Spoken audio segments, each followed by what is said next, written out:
What are web servers? Why are they necessary?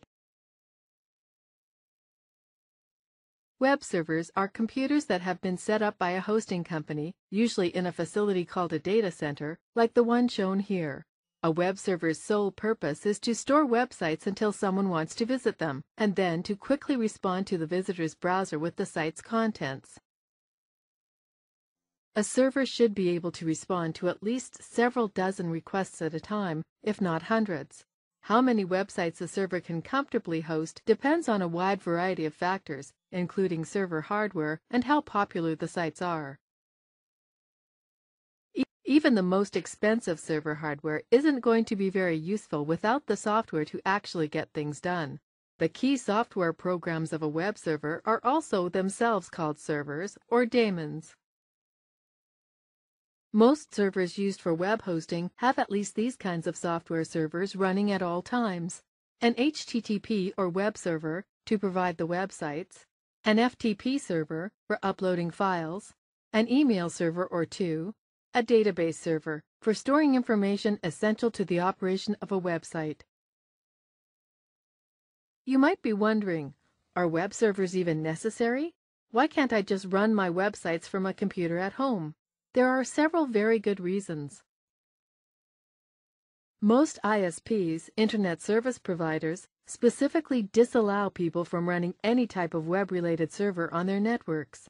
Doing so can potentially get your Internet account suspended or terminated.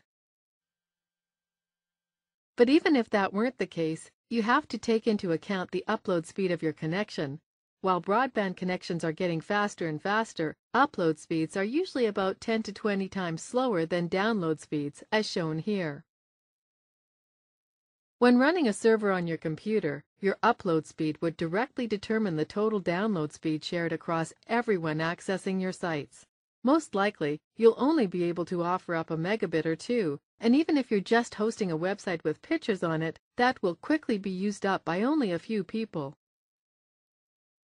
A professional server with a hosting provider, on the other hand, could have a connection as fast as 10,000 megabits.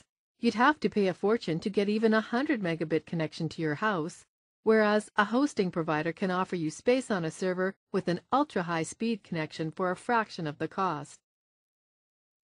Moreover, most consumer broadband ISPs aren't reliable enough for hosting websites.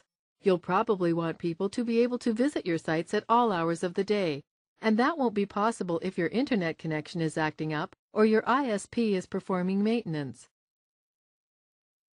You also have to factor in the costs of running a computer for extended periods, including the cost of any parts that may fail and increased electricity costs.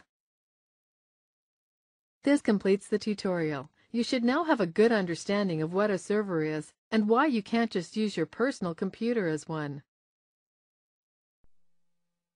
Thank you for watching our tutorial. Be sure to let us know if you have any questions.